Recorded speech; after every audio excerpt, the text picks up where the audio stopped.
Hello everyone. A lot of ground to cover today in this video. Starting with Roger Stone was found guilty on a lot of different counts. Really, I didn't even bother to list them all, but he's going to be going to jail for some amount of time. I imagine because he's wealthy, he will probably get off fairly well. But I mean, probably minimum 10 years. I'd have to imagine something like that.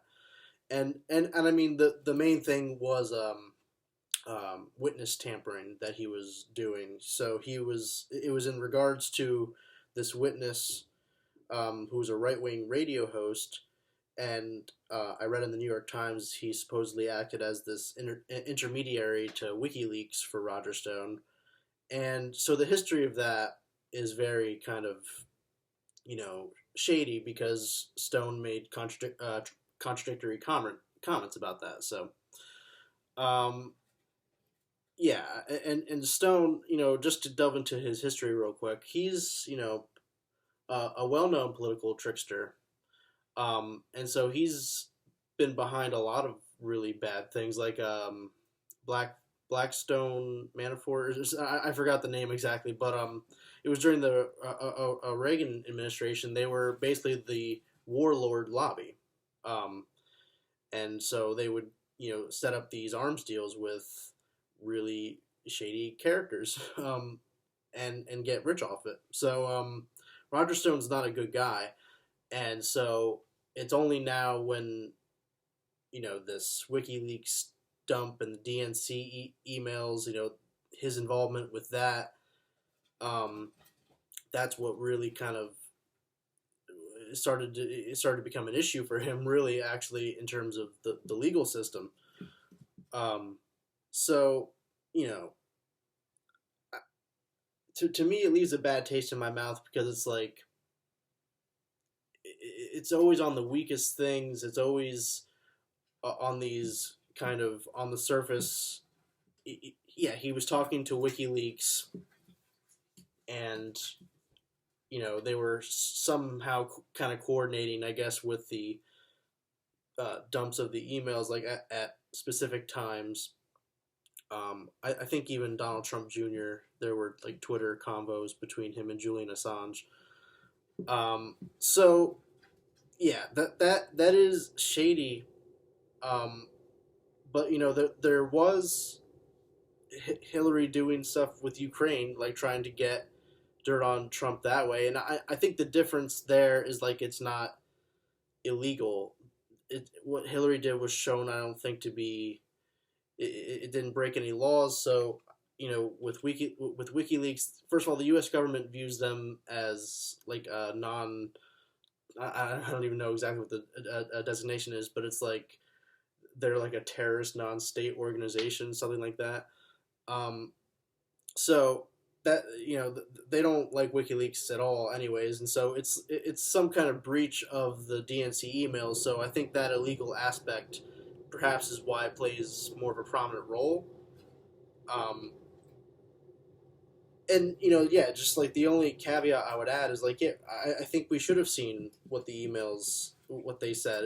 We should have seen that Hillary, um, was a political trickster herself, really, and was kind of just conning the American public to try and vote for her.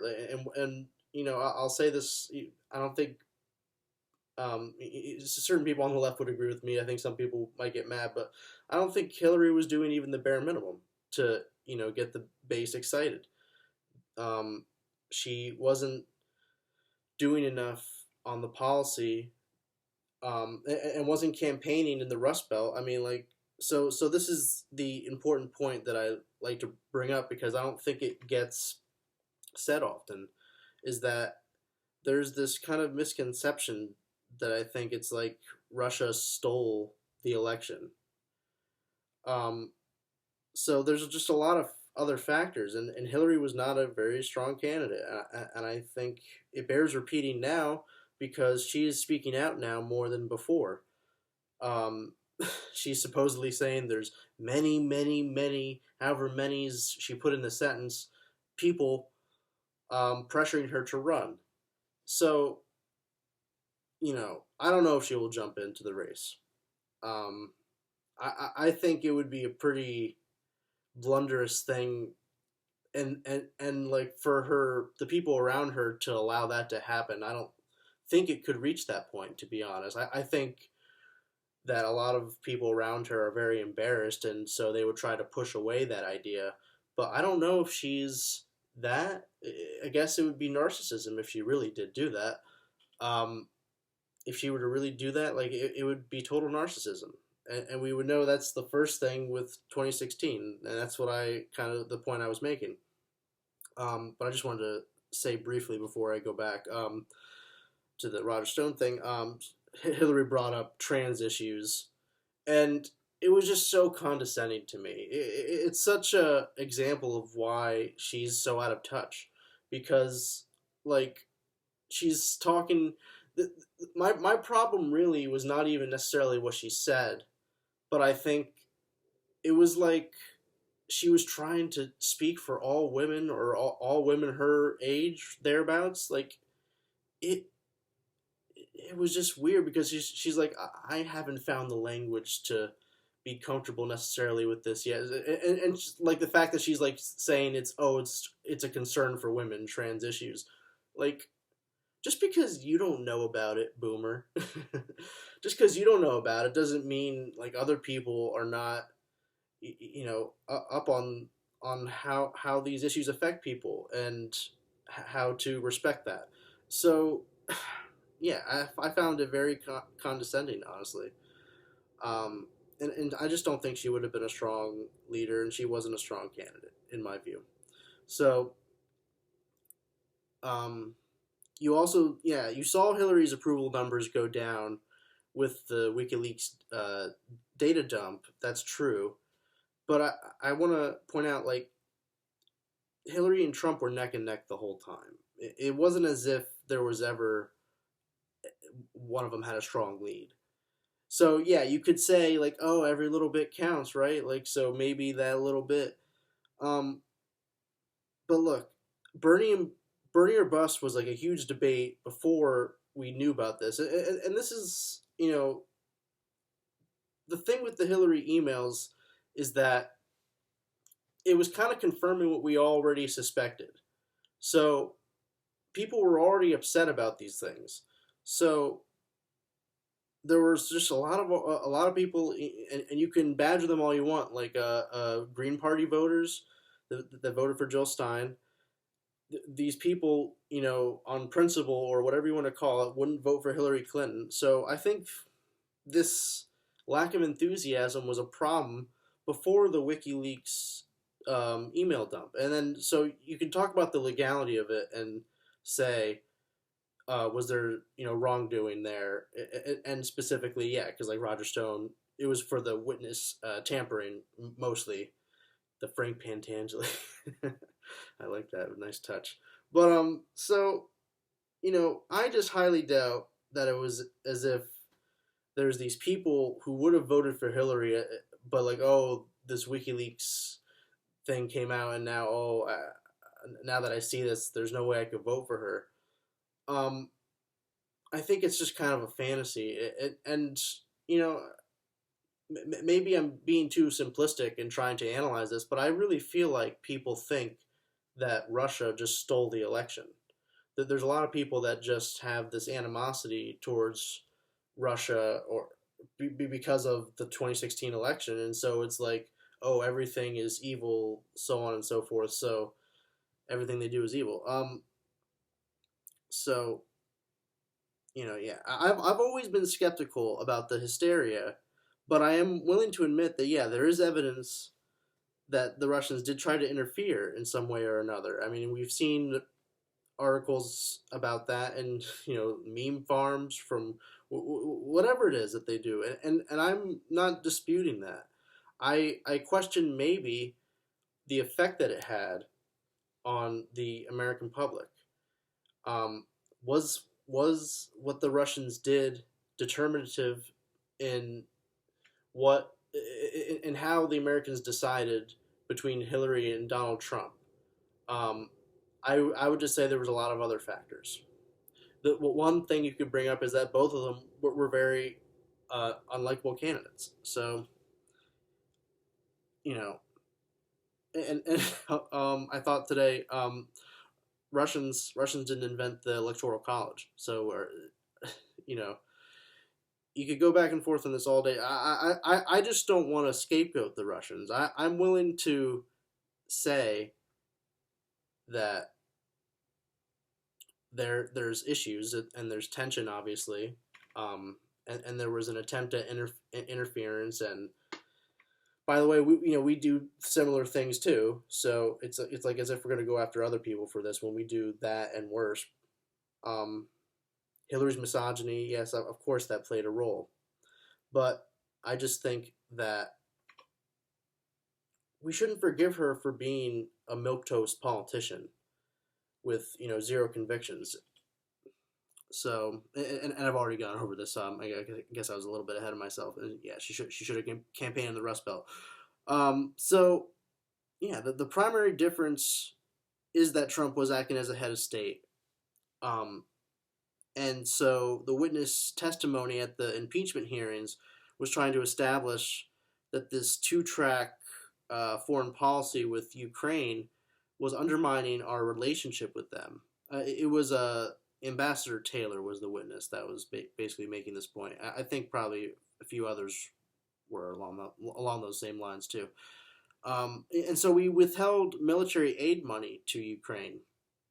And so whether you agree with that or not, um, by going by the law, the money was appropriated by Congress. So yes, Trump as president has a lot of sway over foreign policy, but he can't override the will of Congress that way. So and then also yeah, like the whole angle of trying to go after Biden and go and asking about investigations into Burisma. So the the fact that this was going on, like the witness testimony was actually very enlightening because it showed to me that it wasn't just really about the phone call.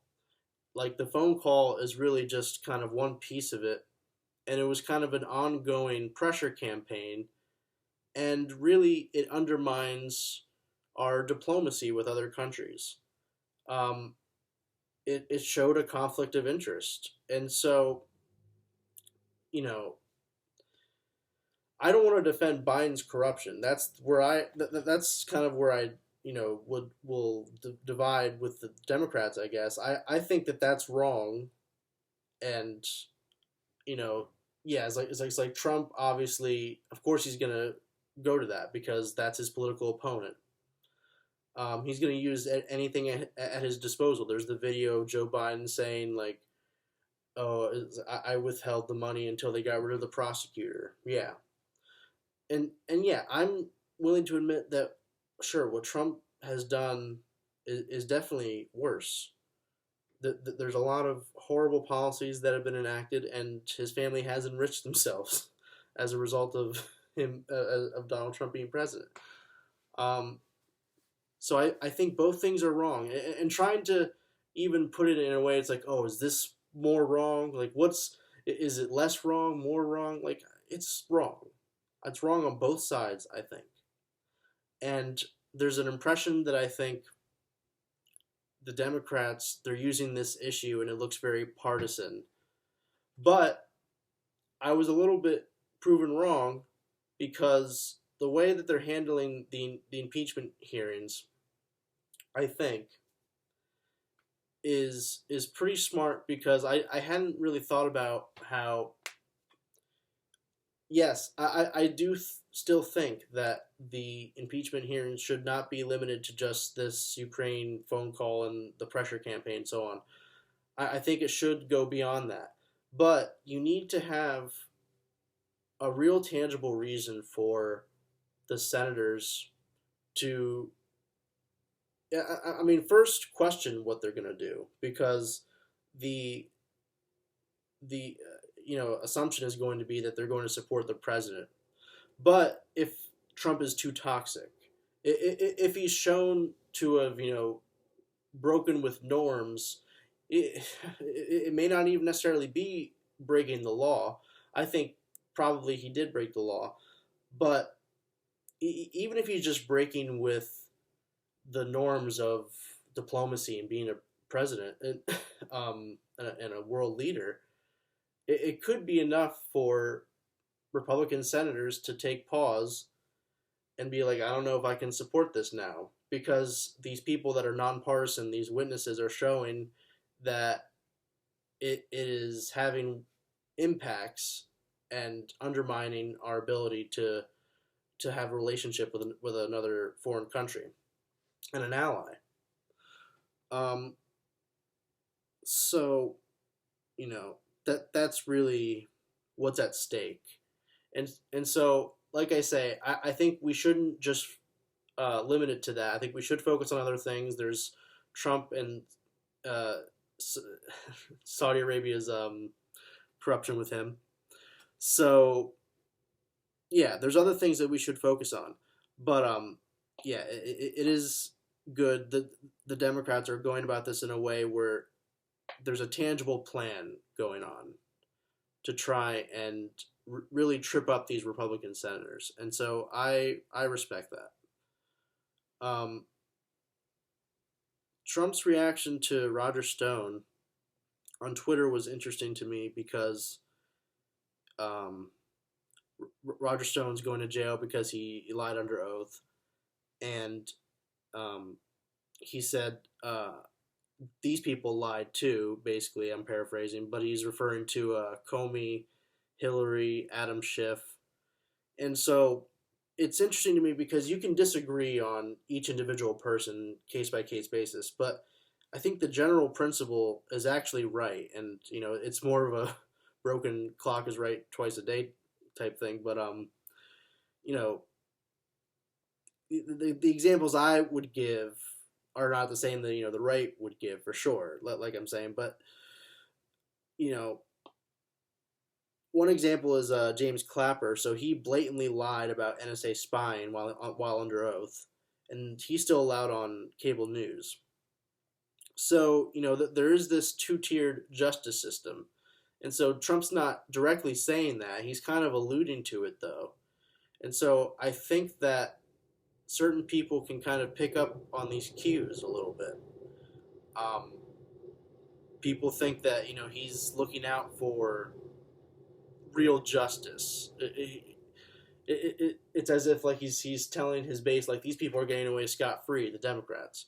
So we got to go after corruption. So that resonates with certain people, and they might be too far gone. I recognize that. Maybe they will never vote for a Democrat ever, ever, ever, ever. Um, but occasionally, I think that there are instances where you could get someone on a certain issue, whether it's healthcare, maybe it's foreign policy, ending the wars, and you talk about what's actually happening, what the actual policy is, and we can look at Trump and see that it is basically a continuation of what we've had, but it's really even worse. So you'll get people onto the left side, I think, once you get to that. So I think though Trump gives himself a little bit of plausible deniability because he's speaking to a point that is kind of true. Um, it seems like it's partisan and like feeding into the polarization of the country, like because the impeachment is basically limited to this, the Ukraine scandal,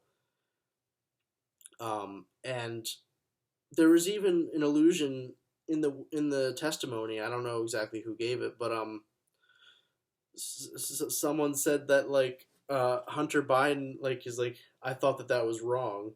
I thought that was the appearance of corruption was the phrase he used, and I was like, well, yeah, right. So when you're like when you're leaving that part of it out, it's like it looks like you're de facto defending Biden, and that's why I like to stipulate that. It's like I don't think it's not that I'm gullible. I really do think Biden is corrupt and he was using the his power as vice president to to enrich his family. I mean, that's really where it came from. So, um, you know, the polarization of the country, inside the country, excuse me, is I think somewhat inevitable because it's a strong populist era, and so it's about competing philosophies. It's less about tone. Um, you know, a lot of people were saying for a long time, it's like George W. Bush is someone like you'd like to have a beer with. But like, now I like the two extremes are really at the forefront. On the far right and on the far left. That's what is getting the most attention, if you will. The Democratic Party is not far left. The establishment is very centrist. Centrist by their terms, but not the left's terms, I guess you could say. But um, basically, it seems like that's where the energy is on the two extremes, and it like Trump opened that up. Like it could be a lot of people probably don't like this actually that he's like so crass and that and he said a lot of racist, bigoted things, kind of point blank. Um, but at the same time, he came off as someone who was just like shooting from the hip. He's like, I'm just saying whatever's kind of coming to my mind, and it wasn't like a scripted politician. So that resonates with people, and Bernie kind of has that similar vibe. It seems like he I think he does rehearse probably a lot, but I bet Trump does too. But the point is that they're very no BS people. Like they don't talk in like this specific way where it's like so scripted. Like they just have a way of speaking to the crowd that is like an energy. I don't know, it just works. So, you know, Republicans are going to be motivated to vote against the Democrats, and I think vice versa. The impeachment is going to embolden the Democrats. I think. Um, I just think if Trump makes his case to the people that he's being treated unfairly compared to those who others who have lied and gotten away with it. Um, and it's like, yeah, you might say that that's all conspiracy theory, like Comey, Hillary, or whatever. Like, should they have gotten in trouble for this, that, or the other? Um, there's very few people that would be on the fence. I think probably more the centrist types, who would be on the fence. Um, but I think it comes down to you can't let Trump run the narrative. Um, you have to deflect these things. And so I understand to some degree it's like you don't want to address Biden and that corruption. I get that because it's like the elephant in the room, really. It's like that's kind of like what started this whole thing is Trump trying to pursue that. And so you don't want to talk about what that is because to you it's supposedly irrelevant. Um, it's a tricky situation. I just think that the Democrats would be better off trying to go at this whole hog. I guess is a real phrase apparently. Really try and just go after it for everything and be honest. Like I wouldn't if anyone asked about the Biden corruption, you could admit to it and then just bring up a list of things that Trump has done. You just got to reframe the narrative because Trump. It's really as simple as like grade school behavior. It's as if Trump is saying, "Well, he did the bad thing that I'm accused of, so like he got away with it." It's like, two wrongs don't make a right, dumbass. Like, so, yeah, I get the whole two-tier justice system thing. It's kind of a compelling argument that maybe will appeal to some people, but the Democrats that they're doing a decent job at least making a solid case within the confines of what they're working with. Um, you know, and again, impeachment I don't think will pass in the Senate unless it really gets so toxic for Trump. But I think it's just going to depend on how much evidence there really is, how much of the story is drawn in a way so that Trump is really um, a danger, and basically um, abandoning the responsibility as president to facilitate a good relationship with other countries. Um, so it's like it could be that Roger Stone going down um, is like foreshadowing for Trump. I mean, Roger Stone is kind of like the political guru of Trump in a way. So, I guess we'll have to hope for the best. Again, I think the Democrats should go for more issues in the impeachment and pursue more corruption. But so far, it's been looking pretty good. I would just say that it needs to not be not appear so partisan, because the best thing to do is to essentially make a case to the public that's easy to digest. And when you get into these kind of wonky details of everything, it appeals to the senators, and that's going to be important because they're the ones voting on the impeachment. But again, I think that public pressure element is very important because that will also influence how the senators vote if there's massive public pressure. So I don't know to the degree that people care about the Ukraine issue. So that's what concerns me. I want to try and do the impeachment on the grounds of what do people care about? Um, why do they oppose Trump, basically, and speak to that, and hopefully bring up those issues.